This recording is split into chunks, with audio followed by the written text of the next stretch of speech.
Hello, it's Eunice, and this is Nurture to Nurture. Welcome back to Parenting Toolkit.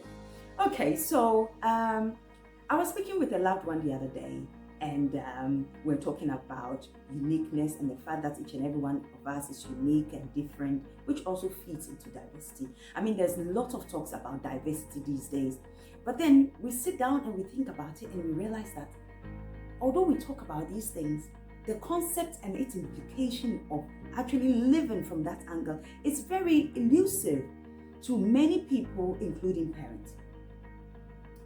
Well, we are aware of that concept. We are aware that we are all different. But then, as parents, we just compare our children. We compare Kofi to Amma, and then we wonder why Kofi is not like Amma. Well, he's not like Amma because God created him different and unique. That's why he's not like Amma. So don't be surprised.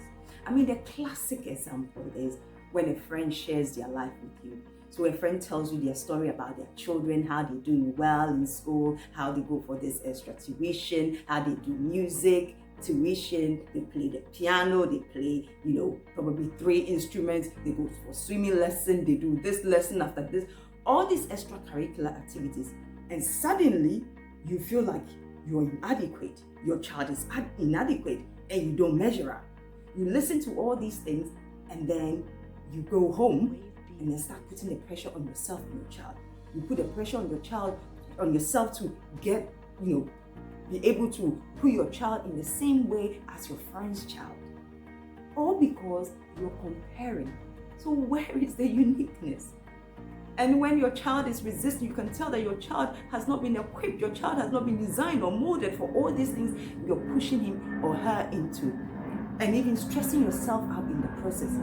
And when he is resisting you or when she is resisting you, it becomes a tug of war between the two of you, and it puts a strain on the relationship. Why compare? Live the uniqueness of you, so that instead of enjoying each other, you end up hating each other. Please, don't copy blindly. Be yourself so that your child may also be themselves.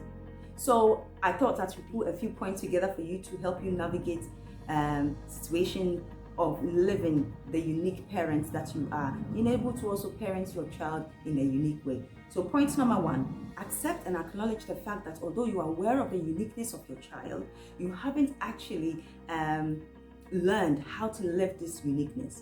And point number 2, pray about the situation. Go to God, tell him that yes, indeed, you're ready to learn, and so he should teach you how to live this uniqueness of your child. Then allow the Holy Spirit to renew your mindset by spending time with God through Jesus, by reading his word in prayer and reflection. Some people will call that meditation, but I like to call it reflections, so that your mind will be renewed towards living this uniqueness. Point number 3, be intentional in the knowledge that your child is unique, and resist the devil when he tempts you to compare. The Bible says, submit to God, resist the devil, and he will flee. Be patient, that's the last point. Be patient and trust in the process for growth. Your child is unique, your child is different, your child is beautifully created in the image of God. So why compare? This is the end of this video, and I hope to see you in the next video. Please don't forget to like and share. Always I say, love is patient, love is kind.